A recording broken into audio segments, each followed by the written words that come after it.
If you've seen my first 3 videos on this channel, you may notice a few things. For example, I've only posted Fairly Oddparents content, the videos have a combined 4.5 million views, and they're all pretty short with the longest one being just above 3 minutes. But you'll also probably notice something when you click on them. These episodes look really weird compared to the Fairly Oddparents episodes we're used to.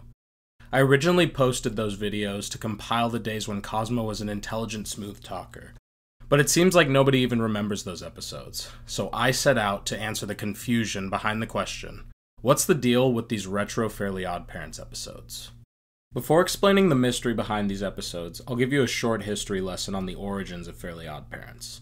Fairly Oddparents is an animated show created by Butch Hartman that officially aired in 2001 until its inevitable cancellation in the summer of 2017. While there is now some controversy regarding Butch Hartman, anyone born around the year 2000 would be remiss to say he didn't have a huge impact on their childhood. Not only with Fairly Oddparents, but with other classics such as Danny Phantom or perhaps the quite prestigious Tough Puppy. From the first episode of the first season, Fairly Oddparents established itself as a potential classic, with its authentic wit and unique characters. It seemed apparent that the show had clear direction from the start, introducing people like Chester, AJ, and Mr. Crocker in the first episode, and even Mark the Alien in episode 2. But was it always this established? The answer can be found in what is formally and officially known as Fairly Oddparents Season 0, brought to you by Oh Yeah Cartoons. Obviously, we don't see anything about Oh Yeah Cartoons anymore. But back in the late 90s to early 2000s, it was a Frederator Productions anthology series that acted as an incubator for many animators to flesh out their ideas through 7-minute shorts. This was a stage in which creators like Seth MacFarlane, Larry Huber, and of course Butch Hartman were able to participate in one of the most ambitious animated projects to date. While Oh Yeah Cartoons clearly had its differences from what we see today, our all-too-familiar Frederator Studios was still the production studio at work.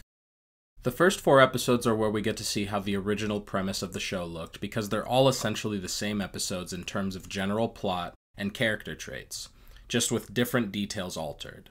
Here's how it goes. Timmy's parents go to do some absolutely mind-numbing activity that can clearly only be rationalized in a satirical setting and need a babysitter. Instead of taking every possible chance to listen to their only son, Timmy's mom and dad completely ignore all the signs he gives and hire Vicky, a subhuman so brutal that Timmy, who by this point couldn't possibly be lying or faking his clearly genuine horror at the sight of her, literally needs 2 fairy godparents to look after him.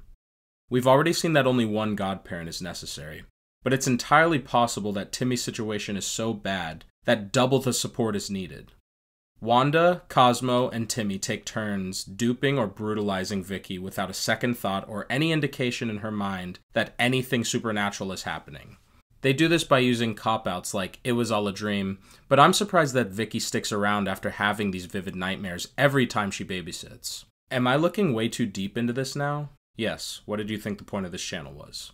Anyway, episode 5, titled Fairy Flu, is where things start to evolve. We get our first new character introduction that would later on be transferred into the original show, Tootie. The premise of this episode is that Cosmo contracts the fairy flu, otherwise known as IT, and spreads it to Wanda. They both proceed to turn random objects into other random objects upon a simple sneeze. Meanwhile, Timmy is forced to attend Tootie's birthday party because his parents said it would be a nice gesture. Timmy, we think it would be a nice gesture if you go. At which we learn that Tootie has already been established as Timmy's biggest lover. Antics throughout the party ensue, as the fairy flu makes Cosmo and Wanda turn Vicky into a frog, and turn Tootie's head into murder objects, though literally nobody at any point seems to see this. Eventually, the episode ends in a way we've actually yet to see. Timmy loses. It turns out the only cure to fairy flu is sauerkraut, which he is highly allergic to. Timmy is bedridden after the party and gets one visitor, Tootie. She feeds him sauerkraut, and that's it. A few things to analyze from this episode. 1. The new character. It's hard to tell from this viewing if Butch Hartman wanted to carry Tootie into the real show.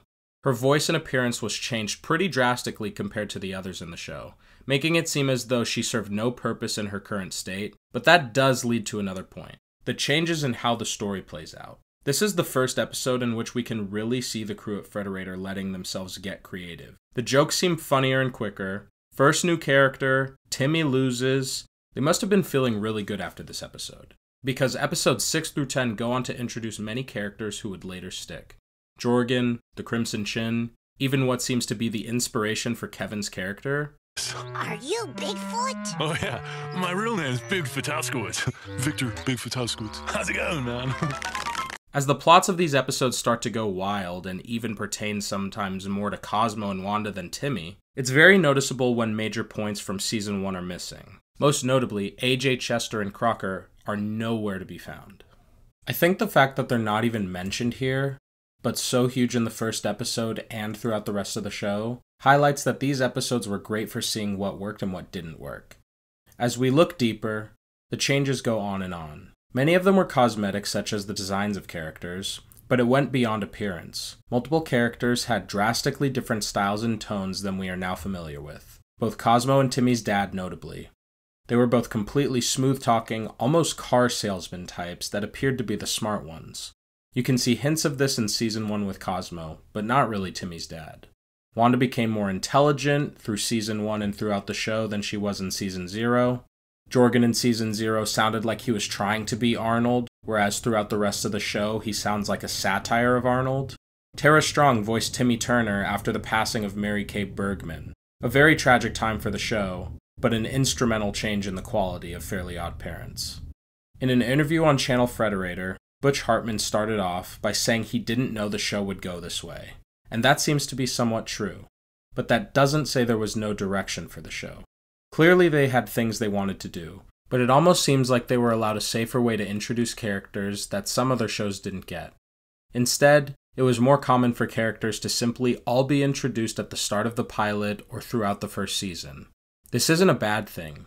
I'm simply pointing out that having a Season 0 was a safer and more convenient opportunity to introduce a revolutionary cartoon. But it was simply a convenience that some other multi-decade shows didn't get. Anyway, I really do think these episodes allowed Fairly Odd Parents to become a more complete show. Yes, maybe it would have been cooler to see Cosmo as the smart one, but things kept gradually growing and changing throughout the Oh Yeah Cartoon stage, and drastically changed from Season 0 to Season 1. I think the key here is consistency. But in the interview, Butch Hartman admits that keeping things fresh is the reason for adding new things, and it's clear through countless other shows that the longer a show is on the air, the more it will start to break away from its roots. But I think fleshing out the ideas early helped the creators of Fairly Odd Parents stick with the character types and humor styles that they felt would truly work. Even if something is not as good as it can be, people appreciate consistency because it portrays confidence in what someone is doing. Fairly Odd Parents is a confident show, and Season 0 makes it so.